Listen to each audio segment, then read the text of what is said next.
ನಮಸ್ತೆ ಬಂಧುಗಳೇ, ಈ ದಿನ ನಾವು ಈ ವಿಡಿಯೋದಲ್ಲಿ ಅಪಾನ ಮುದ್ರೆಯ ಬಗ್ಗೆ ತಿಳಿದುಕೊಳ್ಳೋಣ. ಮೊದಲನೇದಾಗಿ ನಾವು ಪದ್ಮಾಸನದಲ್ಲಿ ಕುಳಿತು ಅಥವಾ ಸುಖಾಸನದಲ್ಲಿ ಕುಳಿತು ನಾವು ಹೆಬ್ಬೆಟ್ಟಿನ ತುದಿಯೊಂದಿಗೆ ಮಧ್ಯದ ಬೆರಳಿನ ತುದಿ ಮತ್ತು ಉಂಗುರ ಬೆರಳಿನ ತುದಿ ಜೋಡಿಸಿದಾಗ ಅಪಾನ ಮುದ್ರೆ ಉಂಟಾಗುತ್ತದೆ. ಈ ಮುದ್ರೆಯು ಬಹುಮುಖ್ಯ ಮುದ್ರೆಯಾಗಿದೆ. ಪ್ರತಿಯೊಬ್ಬರೂ ಕೂಡ ಈ ಮುದ್ರೆಯನ್ನು ಬೆಳಗ್ಗೆ ಅಥವಾ ಸಂಜೆ 10 ರಿಂದ 15 ನಿಮಿಷದವರೆಗೂ ಪ್ರಾಣಾಯಾಮ ಮಾಡುವಾಗ ಈ ಮುದ್ರೆಯನ್ನು ಹಾಕಿ ಪ್ರಾಣಾಯಾಮ ಮಾಡೋದರಿಂದ ನಮಗೆ ಹಲವಾರು ಲಾಭಗಳಿದೆ. ಈ ಪ್ರಾಣಾಯಾಮ ಅಂದರೆ ಉಸಿರಾಟ ಸಾಮಾನ್ಯವಾಗಿರಲಿ. ಈ ಮುದ್ರೆಯನ್ನು ಮಾಡೋದರಿಂದ ನಮಗೆ ಆಗುವ ಲಾಭಗಳೇನೆಂದರೆ, ನಮ್ಮ ಶರೀರದಲ್ಲಿ ವಿಜಾತೀಯ ತತ್ವಗಳು ಹೊರ ಹೋಗಿ ಶರೀರವು ನಿರ್ಮಲವಾಗುತ್ತದೆ. ಇದರ ಅಭ್ಯಾಸದಿಂದ ಮಲಬದ್ಧತೆ, ಮೂಲವ್ಯಾಧಿ, ವಾಯುವಿಕಾರ, ಮಧುಮೇಹ, ಮೂತ್ರಾವರೋಧ, ಮೂತ್ರಪಿಂಡಗಳ ದೋಷ, ಹಲ್ಲುಗಳ ವಿಕಾರಗಳು ದೂರವಾಗುತ್ತದೆ.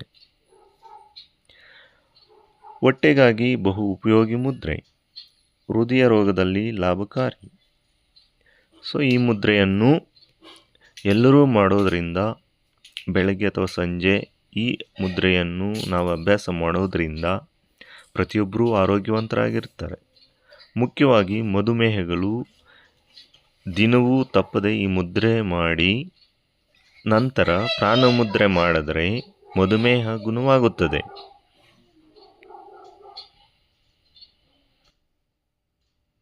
ಪ್ರಾಣಮುದ್ರೆಯ ಬಗ್ಗೆ ತಿಳಿದುಕೊಳ್ಳೋಣ.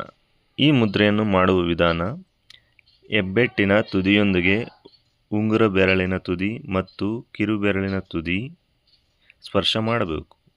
ಇತರ ಬೆರಳುಗಳನ್ನು ಆದಷ್ಟು ನೇರವಾಗಿಡಬೇಕು. ಇದು ಅತಿ ಮುಖ್ಯ ಮುದ್ರೆಯಾಗಿದೆ.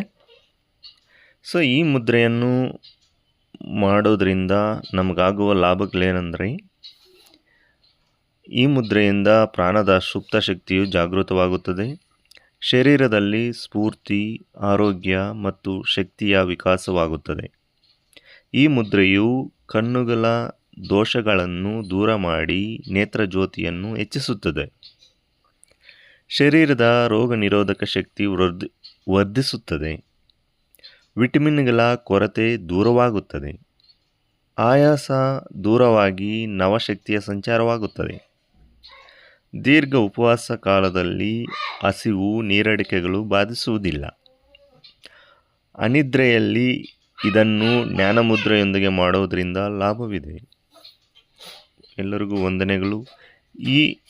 ಮೊದಲನೇದಾಗಿ ಅಪಾನ ಮುದ್ರೆ ಮತ್ತು ಪ್ರಾಣಮುದ್ರೆ, ಈ ಎರಡು ಮುದ್ರೆಗಳನ್ನು ಕ್ರಮವಾಗಿ ಅಭ್ಯಾಸ ಮಾಡೋದರಿಂದ ಮಧುಮೇಹಿಗಳಿಗೆ ತುಂಬ ಅನುಕೂಲ ಹಾಗೂ ಅವರಿಗೆ ಮಧುಮೇಹವು ಗುಣವಾಗುತ್ತದೆ. Thank you.